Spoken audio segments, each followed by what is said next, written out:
Welcome to The Bold Blueprint, a podcast for modern educators who dare to think differently. Here we explore the intersection of education and leadership, diving into bold strategies, innovative teaching, and the mindset shifts that drive real impact. Whether you're in the classroom, leading a team, or shaping the future of education, this is your space to learn, grow, and lead with confidence. Oh my gosh, Barbi, how are you? Long Good, time to thank see. you. Yeah, how are you going over there? I'm all right. I'm all right. It's interesting because we're doing a podcast recording in the afternoon. I'm more of a morning person Yep. typically. What about you? Yeah, I feel like it too, and even because I can see myself here. I'm like, oh, have I got all my lunch off? Like, how? It's no business like me. Oh, yeah, I need Um, a beard. you need a beard. Well, today we're actually got a really interesting guest to join our podcast, and it's none other than Hilary Knight from Childcare Concepts. So, hello, Hilary. How are you? Good, Jamie. How are you? Nice to be finally doing this. We've talked about it for a while, so thank you for the invite.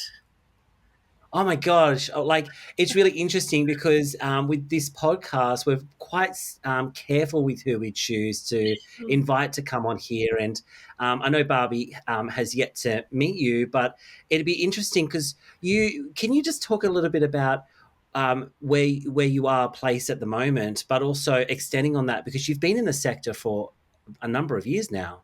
That's very kind of you, Jamie. A number of years. That's kind of you. So, yeah, I've actually been in the sector close to 30 years, would you believe? But not as a broker. So, my background, in fact, I call myself a quasi broker. I don't call myself a real broker, even though I'm completely qualified. So, my background is actually education marketing. So, I've been involved in international marketing, education marketing for universities, vocational care. All factors. So within that particular sector, and over the years, I've worked with many childcare centres.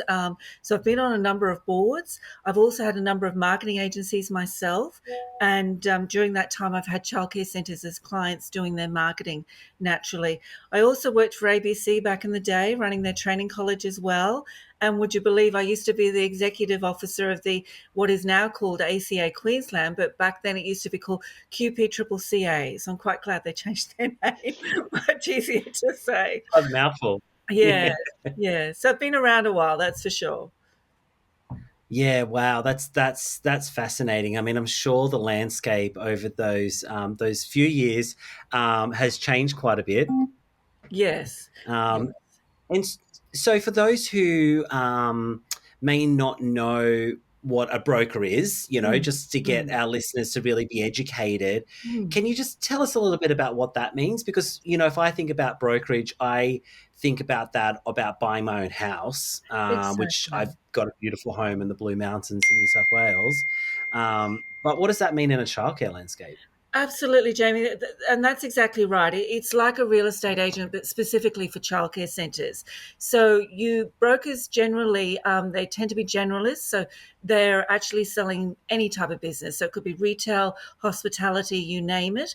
Whereas with myself, Childcare Concepts, we actually specialise in childcare and childcare alone.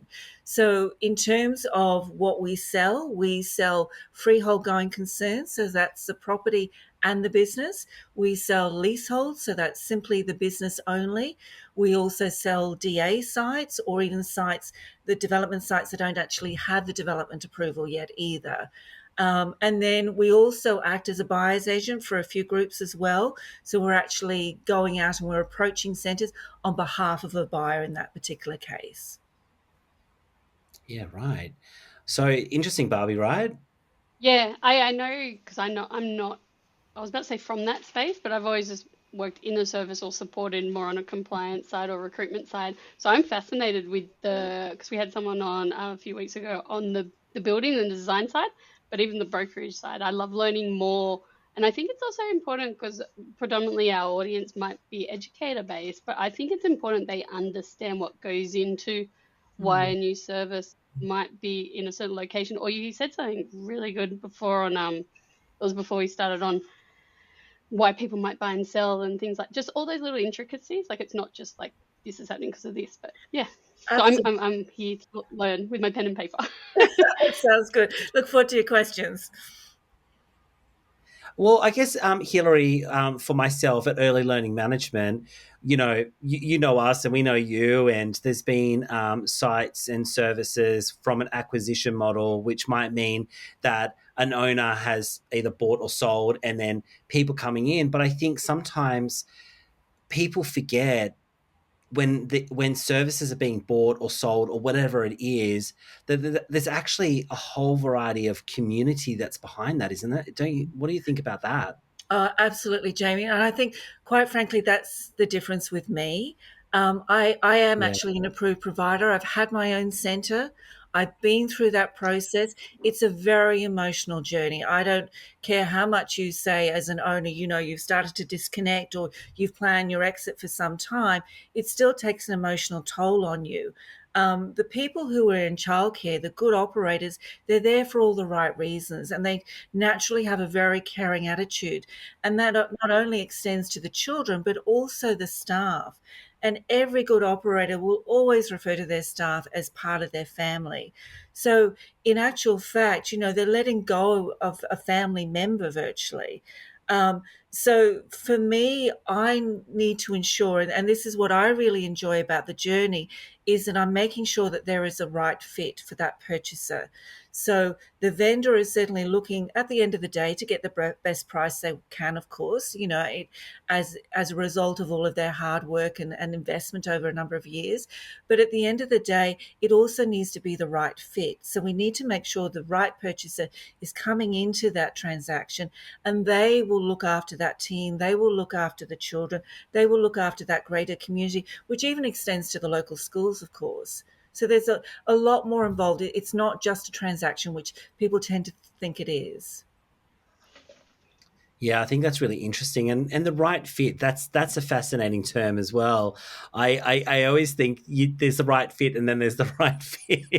Yeah, And when people are going into buying a service, of course they're going to look at the commercial aspects, but sure. also, for longevity, when you come into a service, even the cultural fit as well, and Mm. not thinking it's one size fits all, kind of everyone does what I say approach. Like, this is a really interesting sector. It is extremely interesting. And purchasers have certain acquisition profiles. So, for example, I'm dealing with a small group at the moment, and their acquisition profile is boutique, intimate centres. They don't want centres any larger than 50, which is quite unusual because Wow. it tends to be normally 75 above. But that's their profile. So we've got to find the right fit. Sometimes, I might be selling a Montessori centre. So we need somebody who is very familiar with Montessori and understands that particular curriculum. And again, that makes it a very smooth transition. So it's all about the fit. Whenever I meet with vendors and I say, look, is there anybody in particular you don't want to sell to?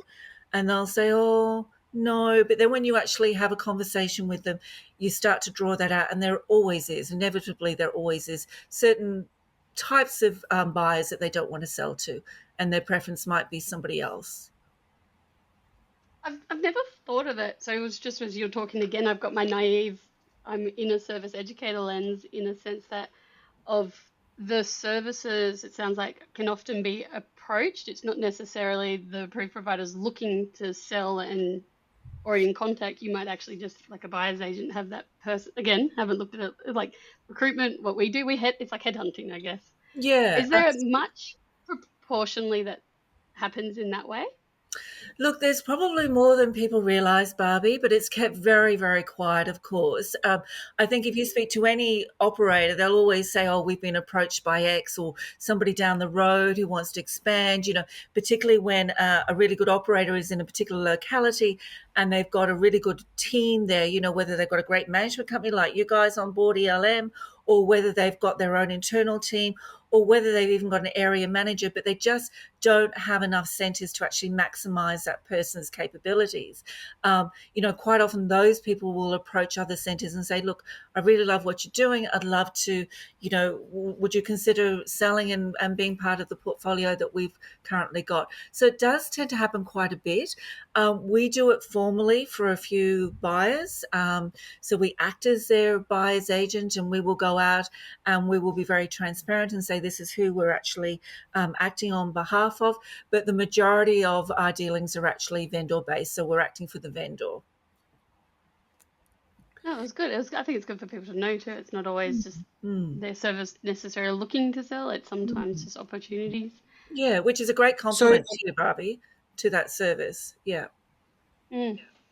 so Hilary, just thinking about the climate, and if I have to align it with maybe a lot of our listenership, which comes back to buying houses, and that is, I guess, what people do think of, I guess, when they think of buying and selling of assets, where Unless there's, you're in Sydney. unless you're in Sydney, I think you just want of That's a Sydney. cruel thing to say to that, Barbie. Oh, What would you say about the climate of understanding when is a good time to think about selling or buying a center? Like, what is there any kind of market trends that you're seeing?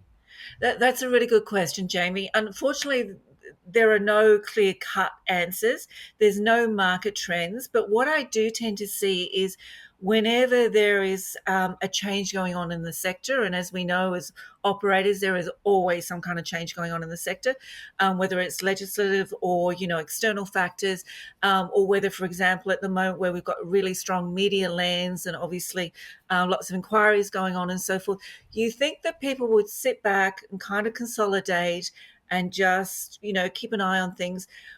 It's funny, they don't.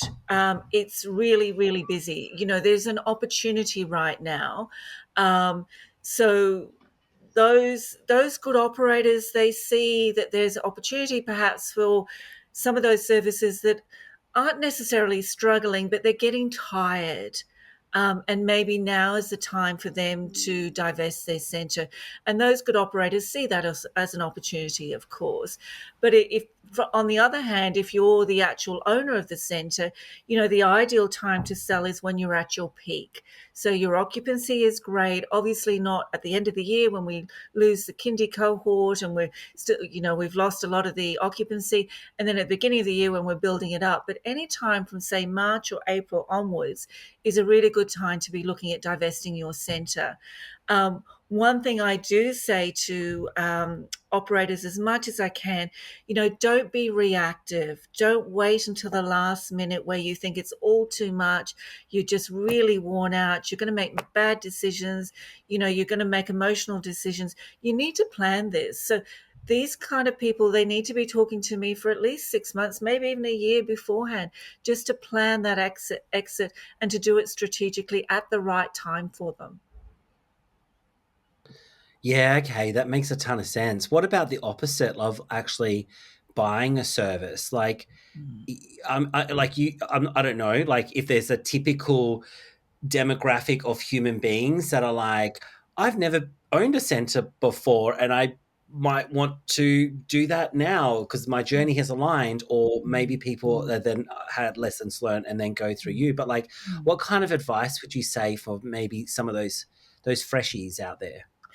Yeah, look, it's probably not the advice that they want to hear, quite frankly, to those freshies, because as we know, it's hard. It's really, really hard operating a really good centre. And you've got a lot of responsibility on you. There's a lot of risk. So to be perfectly frank, because I've been doing this for a while, I tend to work with the same purchasers again and again. And the reason being is because they're quality operators. I know if I put them in front of a vendor, they're going to be ecstatic. It's going to be a right fit.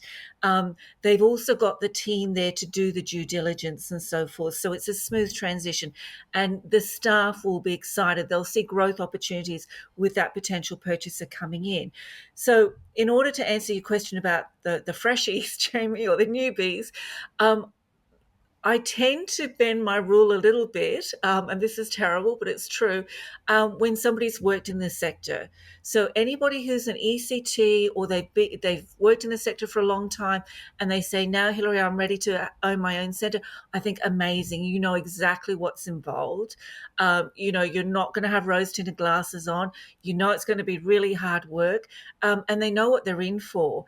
And some of those particular purchases, they may be starting off, so they haven't got massive budgets, they haven't got private funding behind them or private equity or anything like that. So they may want what we call a turnaround centre, which is going to be even harder for them, quite frankly, because it's going to take a lot of work to get it to the point where it's going to enable them to have cash flow, put money back into the service to provide the quality of service that they want to provide to the families as well.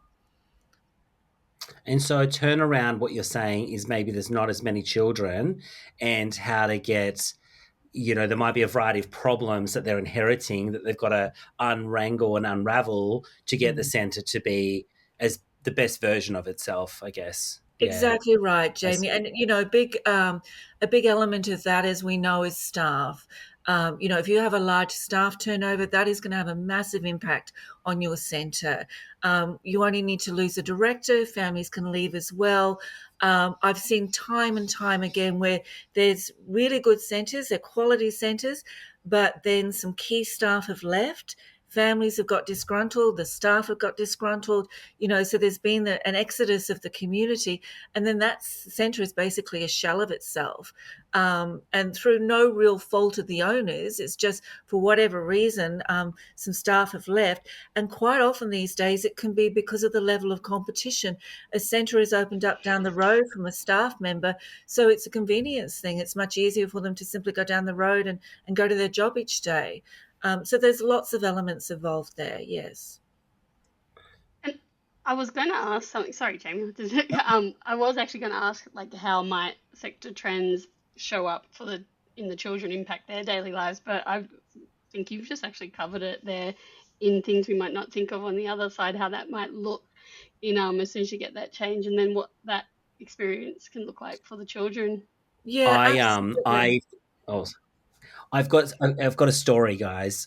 I have to share, and I've been in the sector for a while myself, as you know, Hilary, and also Barbie, and our lovely listeners. So I've always got some story about something. But I remember because my history has been working in the before I got into kind of more of that corporate space, working for the individual providers, non for profits, sole kind of owners.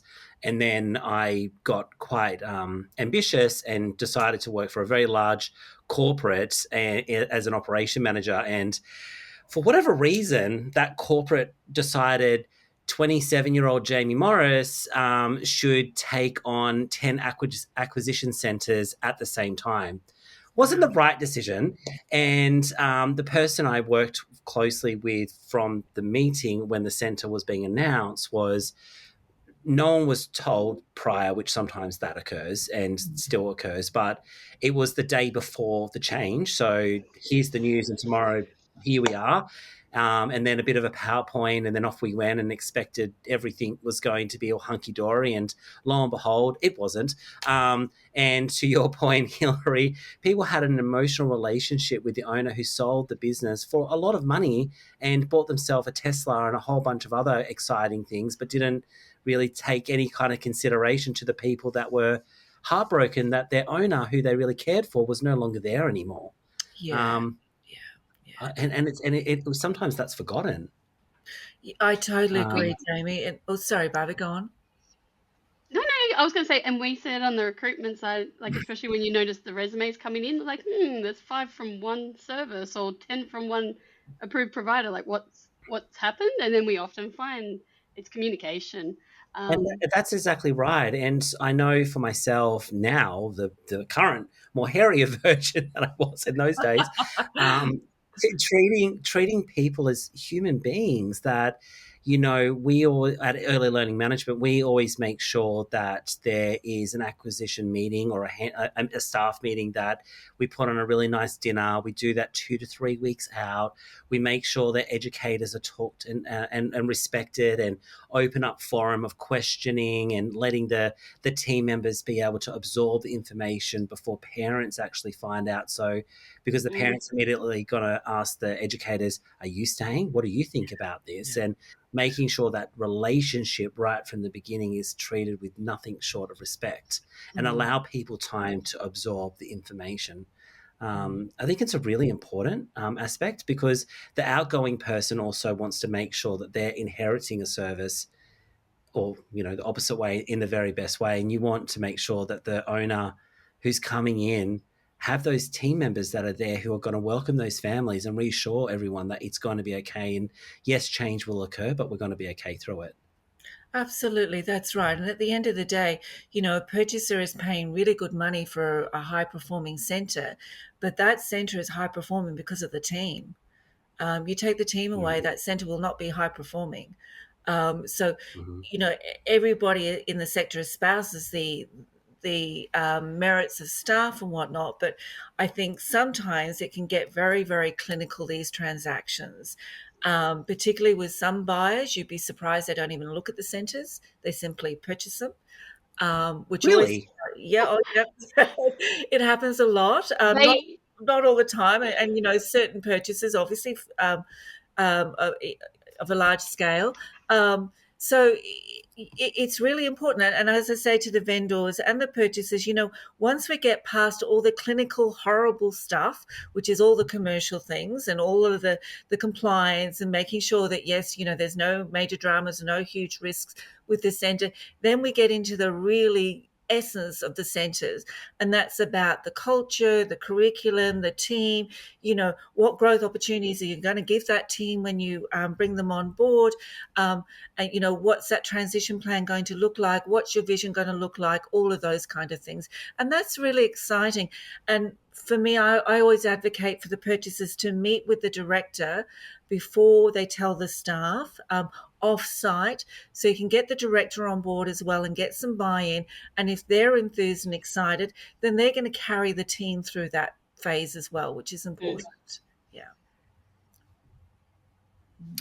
I think that's what makes you really special, Hilary. And I think because you've been in the sector for a while, that you understand that process. And Yes. I think I've seen you speak, and I've been to some of your things, and we've professionally networked at some different events and stuff. And I am always blown away by your approach and I think you've got a point of difference with the way you kind of work through this, that you could see it just from a transactional lens. That Mm. would be easy, but I Sure. think what you do is you also take into consideration the human element as well. Oh, thank you, Jamie. That's lovely words. I certainly feel that I do. And the other thing is, I'm completely discreet. So our list, in particular, my listings are off market. So I make sure they're very discreet. There's, the utmost confidence at all times.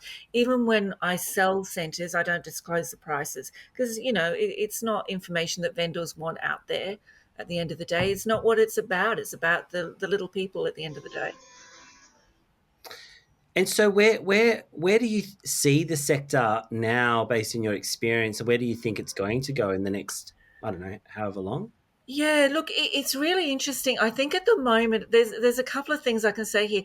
At the moment is a really good opportunity for the smaller groups to acquire.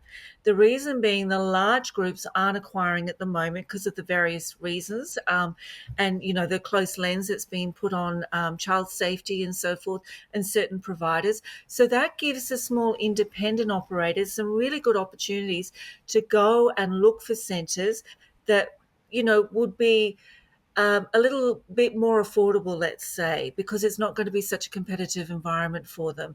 And I think that's not a bad thing. I think the sector overall is still very fragmented. We tend to forget how fragmented it is. When we're driving around, you tend to see these big brands and you see the same brand again and again, or on each corner, or, one of a few brands when you're driving around. But interspersed, there's a lot of independent operators there. And there's also a lot of independent operating families who are incredible operators. They're small families. They're really committed. They look after their teams extremely well. They're involved in childcare for all the right reasons. And they're very quietly acquiring centres, and they're under various brands as well. So you never quite realise how big they are, but they've got quite a large engine behind them. So they're really supporting these centres, and they're giving the staff lots of growth opportunity as well. So there's some really good opportunities for those size operators out there at the moment. Yeah, right. That's Mm. really interesting. Yeah, I've definitely realized there's so much I didn't know, and also my preconceived ideas, like probably a bit more of what you mentioned before, the ones that just buy it, don't view it. My immediate thoughts, they're the ones that have houses in Sydney, because no one else can around here. But it sounds like it's very much that's the lesser rather than the norm, which is good to hear. Yeah, but it really depends on the service itself. I mean, you know, when you look at, say, a small 75 place service that's been around, say, 20 plus years, um, one owner, um, you know, really well respected in the community, obviously that's not going to transition well to a corporate owner. It just isn't. Um, Whereas you look at a very large, purpose built, you know, 150 place centre that's part of a residential estate, you know, that could well trans, transfer over to a really good corporate provider as well, because there's growth opportunities there for the staff as well. So it really depends on what you're looking at. And again, coming back to that right fit, that's crucial. Yeah, that's really interesting. So, what kind of advice would you have for someone who may never have bought a center and they want to buy a center in an area? Because I know for myself, given that we were a national service, we have people who come to us and say, Jamie, got a site. It's so good. We got it so cheap. And I know there's 15 centers in the area. We should do it right. And it's like, what kind of advice might you have for people when they're thinking about site selections? Yes, it's a hard one, Jamie. You know, people do get excited by sites, but it's the simple things. You know, how many centres are there at the moment? What is the demand ratio? Have you looked at the number of development applications that are currently in the council? Have you done a bit of research in terms of who may be thinking about putting a DA into the council as well? Because that is going to really impact that demand ratio. We saw it in places, for example, like Coomera on the Gold Coast. You know, when that was a huge growth area, I think at one stage there were 12 DAs in that area at one stage, which is insane. So inevitably, not all of those are going to get approved, and not all of those are going to be successful. And over time, because when you're talking about a site too, you know, if you don't even have the development application, it could take you up to 2 years to actually get to that point where you're starting to build the site. So there's a lot happening during those 2 years, and there's obviously that pipeline of other operators trying to get into that same area as well. So you've got to be really, really conscious of that. It's an area that is very dicey. I think a lot of developers who there's a bit of a trend now. Developers are now becoming operators themselves as well, and I think that's a Mm, great thing. There's more skin in the game. Um, mm, there was a bit of a trend before where we used to call the DAs developer led, where they'd simply find a good site, you know, it's near a school and tick, tick, tick, and that was it. But 2 years down the track, you know, those DAs are coming out. That council approval may not actually align with department approval anymore. And unless those developers have actually had the insight and work closely with an operator themselves, they don't know any of those things. You know, it's the really mm. simple things. An operator will say, look, looking at this plan, there's no line of sight. This isn't going to work. The department are never going to approve this. So we've actually got to a place now, which I think is really, really good, where we say DAs are now operator led. So it means that any good developer, you must have a relationship with an operator slash tenant right from the word go, and work together, and then you'll be successful. Yeah, it's almost like they need a due diligence because if you're taking over, so services often due diligence and everything, but they need it like at the concept idea space. You Yes, need to do a yes, whole bunch of it right then. yes. We work with a lot too that are suddenly like even probably already done the build and so much more, and then they're like, oh, I've got to do the provider approval test, and they're like, oh, Oh, and goodness. then it's like they just need that checklist at the very start on that due diligence side, and they're all fine with it, but it's just more like another thing that's popped up in what they've got to Yeah. do, and it's not just the space or the I location. have to tell you, Barbie, that happens when we get phone calls as well, where people are like, I've got a site, it's being built, and then I've heard there's an approved provider. And I was like, hang on a minute. And it's like, it is this educational piece. And I think, Yes, to your yes. point, Hilary, there is some developers who have been really good at being developers, but then they go into that operational space and it's really a brand new muscle for Mm, them. And mm. I actually agree with Hilary. I think it's really exciting for developers. And while that might sound to our listeners to go, well, that sounds weird because they might not have that. But remember, people can do what they're really good at. An educator is really good at looking after children. And a center manager, I would like to hope, majority of center managers listening, you're really good at that people management relationship. And developers would have a good space around that. But to your point, Hilary, having skin in the game is important because if they become the operator as well, that's only going to lift the standards across the sector because the developers are the ones who are building the centres. Exactly right. And from a commercial perspective too, they start to realize what is a more sustainable rent because they're actually paying it rather than, having a tenant in there and then selling the property and moving on.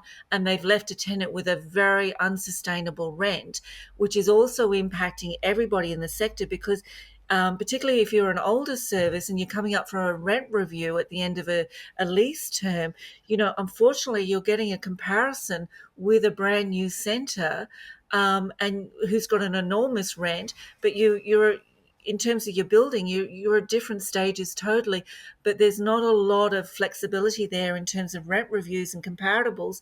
So quite often an operator of an older centre can have a rent hike, which is ridiculous. So we've got to be really mindful of this. So I think this trend of, developers either um, recruiting and having that management engine behind them is a really good thing, or working with an ongoing relationship, an ongoing tenant, an ongoing operator.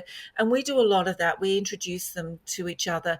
And we find once they work together, they fine tune it all and they've got their specifications. And, inevitably the tenant will say, no, no, no, that's not enough spend on the playgrounds. We want the playscapes to be at least at this level. And they start working together really well. And it's all about creating those services that will then create the right service for the families. Yeah, Yeah. Sorry, I Barb. was no, I was thinking about too, like on the flip side, Stefan. Apologies if I'm saying his name wrong because he was on the developing side, and for us too, if we're on the educator lens, I guess everyone's just people, like former teacher, father themselves, and he mentioned a lot on working with those kind Mm. of, especially the educators in place, not thinking they know what to put in, asking the educators what flow they want. I think he even mentioned cupboards, where Yes. those cupboards goes, knows how important being close to resources and line of sight and just understanding that. And I think I kind of inference really well that he knows he doesn't know it all and loves that learning and what's right for that community, that service, if that owner, everything along there. And there's so many like different moving elements that go into all of this. Absolutely. And you can walk into a service, and I mean, I've been walking into services for 20 plus years, and I still see new things. And I think, oh, that's amazing. Or, this is Yeah. obviously with the educator in mind, that they don't have to bend down, or, it's a simple drawer, but the way it's been set up so it's within hand reach, those really simple things. And when I do viewings on the weekends, because obviously we do them out of hours and it's all very discreet, and I'm taking potential purchases through the centre, I can actually see how much the owners care for the team as well as the children. If they've got really good staff rooms, and it doesn't have to be a beautiful, huge staff room, it can just be the way it's set up. Is it creative? Is it this relaxing space? Is there a little outdoor area for them to relax in? That kind of thing. Is there a locker there for their personal belongings? Things like that. And then again, you look at the playscapes and you can see all these different areas for the children. So you can see who the owners are without even seeing the children or seeing the centre in operation. You can see what it's like. It's kind of like it shows who's included and who's left behind when you do those tours and how they could be, and that gives a good insight, I guess, into what Absolutely. might Yeah. be inheriting the Exactly. skeletons in the closet. Yes. Well, any good operator, when they go into a new centre, they will make no changes whatsoever. They just will not, upset what's going on, because if it's a good performing centre, there's a reason it's a good performing centre. So you don't make any changes, you don't upset the community.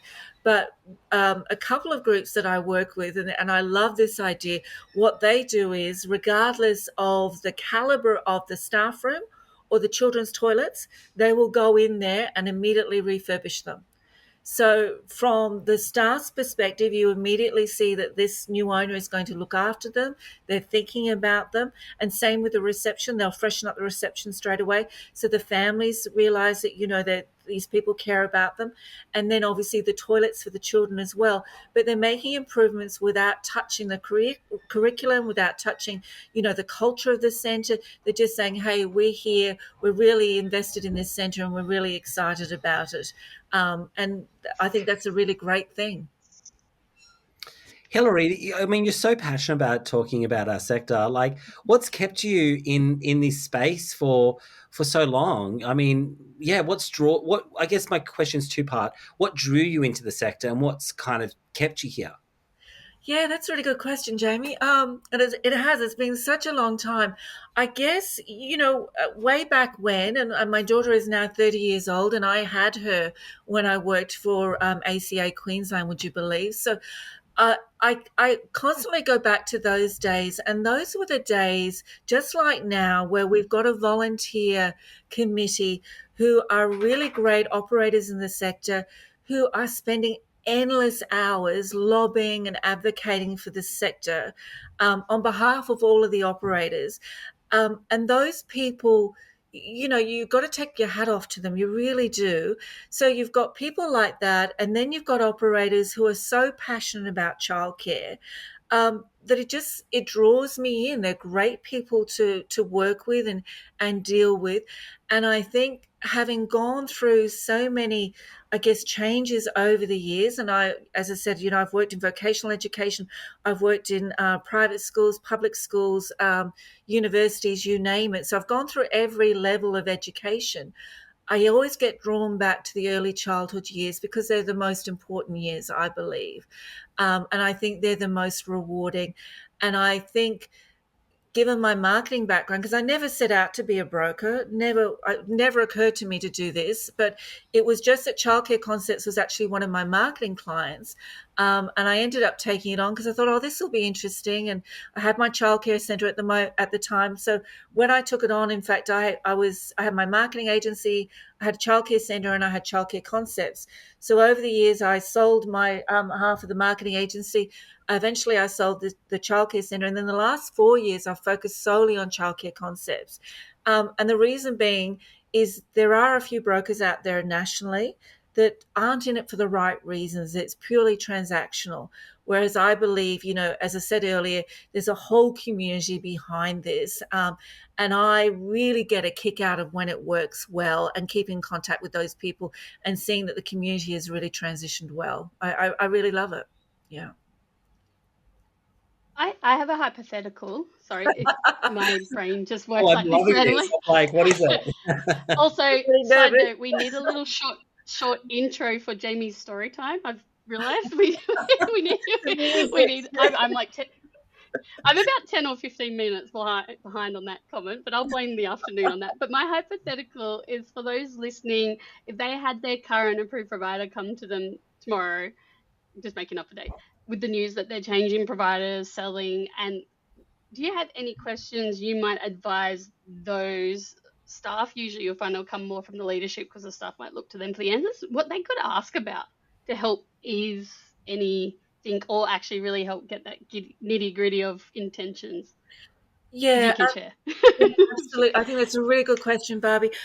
When I'm dealing with the vendors and the purchasers, um, I find it's really important to brief the purchasers about the centre. Obviously, that's what they're looking at. Mm. But just as importantly, it's all about briefing the vendor on the purchaser and their background, and I keep saying this, why they're the right fit for this particular centre. And I think any vendor should. If we've got the right fit, they will get enthusiastic about that particular purchaser. And then they should be enthusiastic in articulating that to the staff. I remember when I sold my centre, I obviously was a standalone centre, and I loved my team, and I'm still in contact with them all. But for me, it was a shortcoming that I couldn't give them the opportunities that they deserve because I was a standalone centre. And I think sometimes these vendors, they see that opportunity and they say, look, you've grown so much. Here are some opportunities with this incoming purchaser that you wouldn't be able to do previously. So I think it's all about the briefing and understanding and what that vision is as well. So, because on a question, say if they say if the educators, because your mind just goes everywhere. You're like, are they? What are they going to do? Is my job Yeah. gone? Yes, I, you have a I job mean, I tomorrow. might be able to answer that.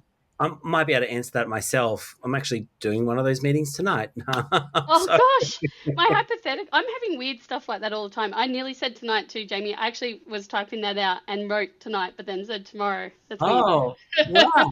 Are we like in sync, like a 90s boy band? So I think typically what would occur, Barbie, is it goes automatically about how this is going to affect me.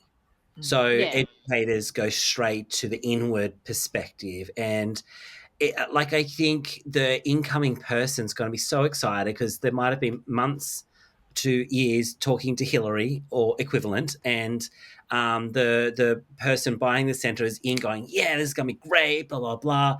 And what we've always got to remember is that trust isn't built in a sitting. Trust is built based on credibility. So I always advise, I don't know if you agree in this, Hilary, but don't overpromise things you can't deliver on.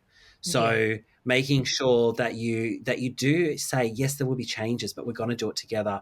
Your classroom experience is going to be exactly the same, but there might be differences around your parent portals, the way parents pay their fees, the way you're going to sign in and out of your timesheets. That might be different if it's going to be different. But also reassuring, people's wages are going to be the same or better. But I always advise, don't say you're going to get champagne and spas on roofs if that's not going to occur because you'll be held accountable for that. And also, if you say there's going to be no change, on my experience, you're held to that when change actually, eventually comes into play, because the people who buy the services are going to have their own concepts about what they want to do with the business that they've bought. So I also think it's an advice I would always say for incoming people as well, Hilary, is allow space for questions to be asked. Allow absolutely. the team members to feel comfortable to share. So I typically will have some things to share, which is a bit procedural and about employment and parents and what they should be expected, because there'll be new enrollment forms, but Yes. allow space in your time to go, what do you have questions for us? And not always responding straight away. Going, that's a really good question. Let me think about that and come back to the team on that. So Exactly. it sounds like what we might do in recruitment, like we might ask those questions. And then this is the same because I was trying to get stuff for any educators listening, like ones that might be in your meeting or other meetings and don't know. Instead of getting them on the panic side, I was trying to think of things they could ask to help them not escalate, stay down. Where I linked it with recruitment, I wrote down as you're talking, they could even ask questions. It's not an interview, but kind of like what does the first 30 or 90 days look like? Like, is there something we should Yeah. expect? That might be something they might ask if they get a new role, and I know it's new, but that might help them feel more at ease. They might want to know more about the planned, if it's already been decided, tech stack, because they might be a provider that uses X CCMS and this service uses Y. They could ask that type of question to help get, because they may already know, or it may be clear that they're not transitioning anytime soon. I completely agree with you. And the other thing I would say is if educators are listening to this, I would say be open. You know, the incoming person doesn't sometimes know all the history and all the intricacies. Mm. So give time. You know, don't just make an immediate knee-jerk reaction because the owner coming in or the organization coming in, they might be nervous and they may have had preconceived notions of things that might not be correct. So, you know, it's just like dating. You know, sometimes I remember a couple of first dates I've had over the years. One always my finest moments, but a couple of dates in, you can kind of make the decision if it's the right fit, if it's going in that direction, and give people give people time and allow everyone to be set up for success. And don't just think, oh my gosh, this change is going to be awful. But also on the other Yes. side, it also may not be great. So just think about it from a holistic perspective, I would suggest. Hilary, I don't know if you agree on that or not. Yeah, no, I totally agree. And what we recommend is that there's actually a joint staff meeting held. So we recommend, well, firstly, that the director is told beforehand off site, and that could be a week beforehand or so forth, as I mentioned before, to get that buy in and to get enthusiastic and get to know who the purchaser really is, not just on the surface level. But then when there's actually a staff meeting, the vendor will tell the team by themselves because, you know, inevitably there will be some tears and so forth. But what we say to the purchaser then is go in immediately. You must immediately hand over letters of offer or employment contracts or the link for the app if you know they're doing it that way in terms of the employment contract, so that staff members know immediately that yes, their job is going to be there, it's safe. And there is a requirement with any acquisition that staff, in fact, have to be offered exactly the same as they were beforehand. So that's crucial.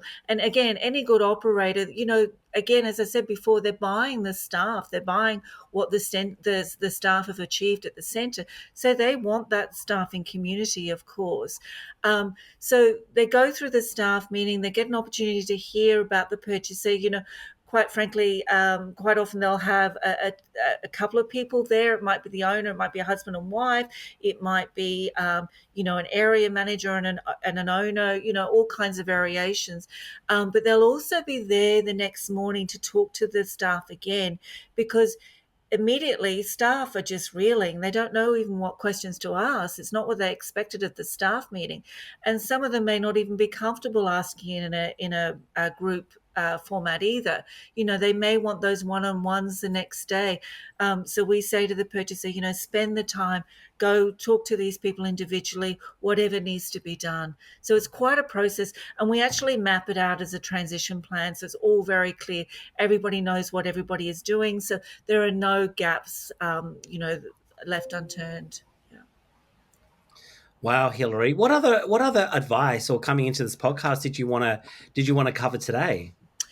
Yeah, I was mentioning earlier to Jamie, I think a lot of people, when they are thinking about selling, tend to be thinking about it for the wrong reasons. And that could be because, as we know in childcare, there is so much change happening all the time, and it's tiring. It's really tiring, you know, and owners get to the point where they get to a new financial year and they think, oh, I can't face this again, or a new calendar year, particularly when they've lost their kindy cohort and they've got to build up their numbers again, and cash flow may not be where it is as yet because you haven't got all the children you want, or you might be facing a staffing crisis.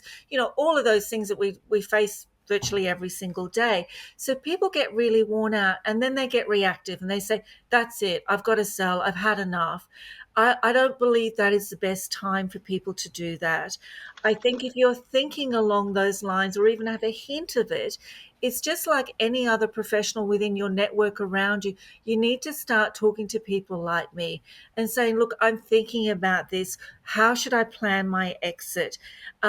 You know, you can have some operators who are there every single day.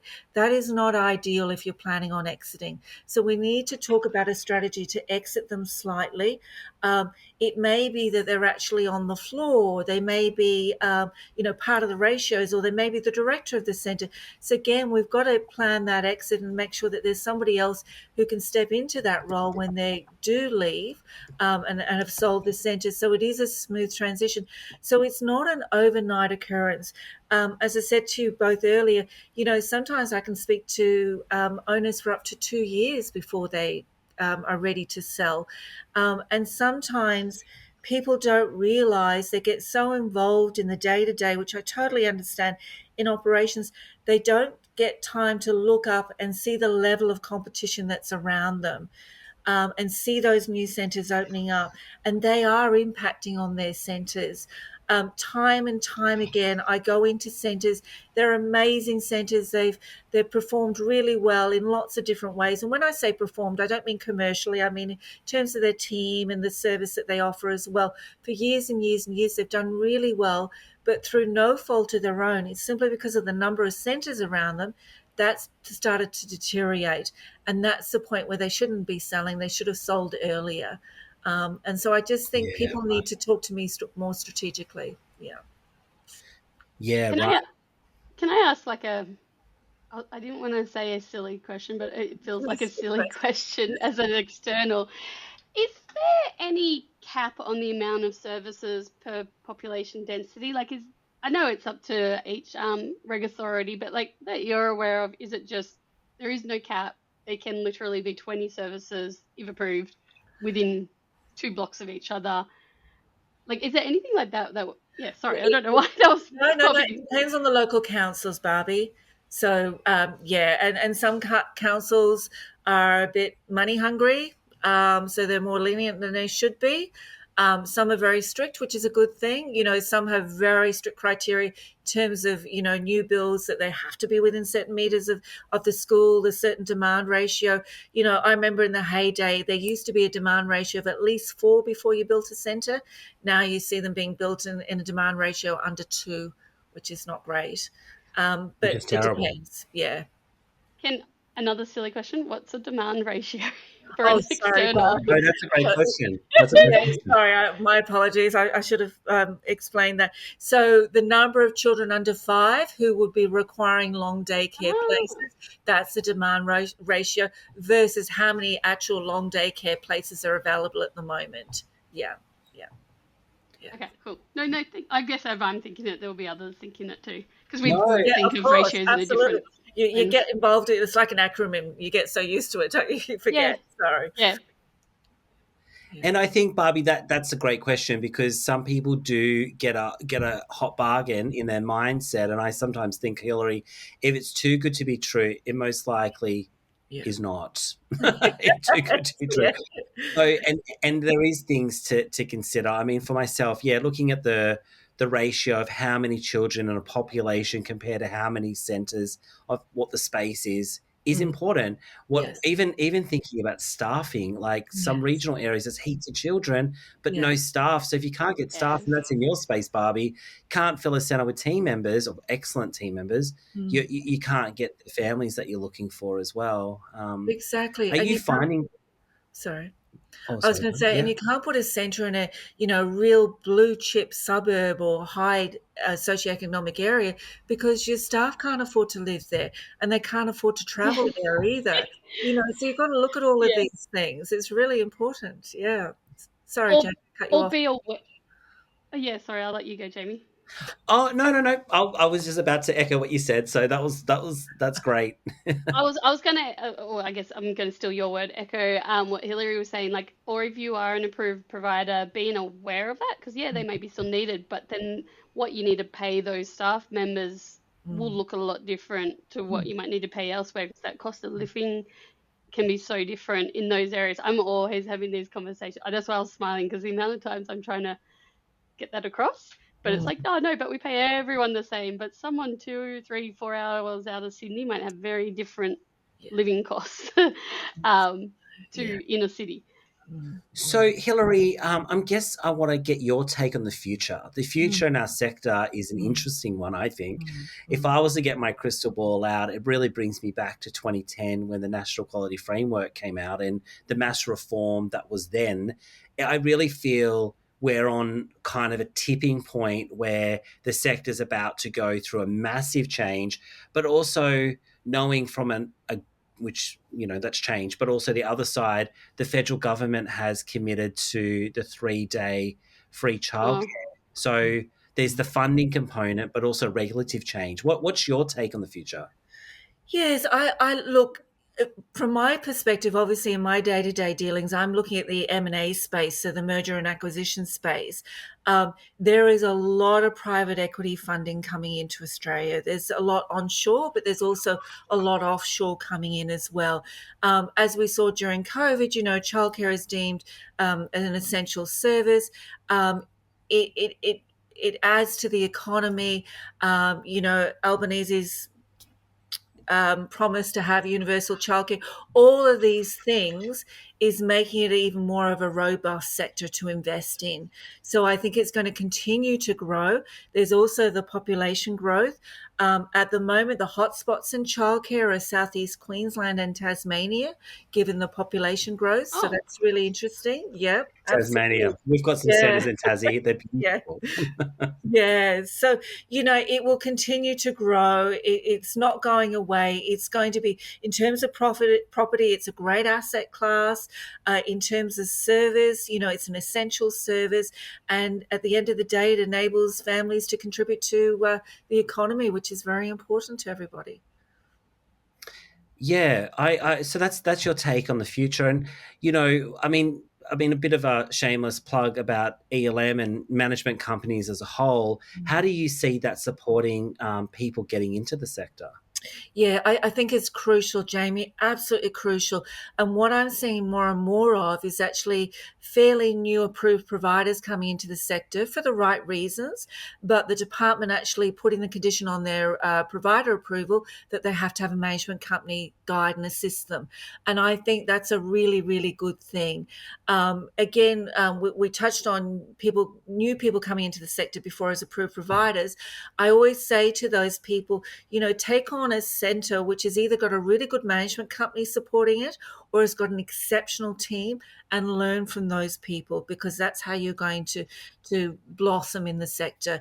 I think you'd agree with me, Jamie, after all these years that we've been in the sector, every single day you're still learning. 100%, you're still learning. Every day. Every day. I don't think our sector's ever going to be stagnant. No, but I think the people that say that, like both you, are the right people supporting or in the profession, though, because not everyone says that every single day you're learning. But I think that's You're part of that, Barbie. Yeah. Oh, thank you. Yeah, hey, you're look, I took the a right people, compliment. obviously, which is very, very crucial. That's so good. Oh, Well, Hilary, we appreciate your time. You've given us some insights. We hope the listeners have got a little bit of words of wisdom about this concept from Childcare Concepts, Hilary Knights, with site selection and things to consider as we work through that. And that is a lot of things that occur behind the scenes that a lot of us don't know. And, thank you so much for your time. But before you go, Barbie's got a special question for you. Oh, goodness. yes, it's nothing to do with anything we talk about, although one day it might accidentally be, and it's to help leave the podcast on a different note, although the podcasts are usually always positive. All right, and in the spirit of inclusion too, it's gotten longer over time, but what is the first live gig or performance, whether it was music? Jamie and I started this question as music, then realised not everyone goes to music gigs, or theatre or movie or anything like that you remember going to. Oh, goodness. All right. Do you know what? I've been having all these reflections just lately. I actually grew up in England and Ireland. So even though I'm Australian, I left when I was quite young because my father was an author. But I'm seeing Annie the musical here, or it's coming, I think. And that was one of my fondest memories was actually in Dublin and going to one of the theatres and seeing Annie the musical. And just seeing it being promoted at the moment, I've been reflecting back thinking, they were such great memories. So that was definitely one of them. Yes. Yeah. Annie, I love that. I hope they have a real dog. Yes. I bet you weren't expecting that, Barbie.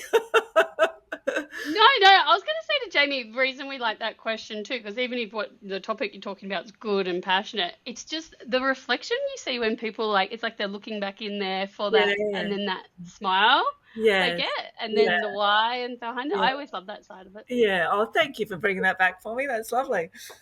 Yeah. Tomorrow. Yeah, We'll see exactly. I'm everyone going to on the see it all up podcast clear a bit now. later. That's Don't sing for everyone too long. Thank you Next so much. session, singing, the There'll sing-along be version. listeners of chemistry Well, at I'll the be able to top of your contribute ears. to that one, I know for sure. I'll just tell the listeners to vote for those that want to see the sing-along version with Jamie. We can make it happen. Amazing. All right. Well, on that, guys. See you later, Hilary. Thank you so much, Barbie. Until Thank you next both time. so much. It's been such a pleasure. Take Bye. care. Thank you. Bye-bye. Thanks for listening to the Bold Blueprint. If you'd like to get in touch, you can reach out to us on elm.net.au or fireflyhr.com.au. bye. Bye.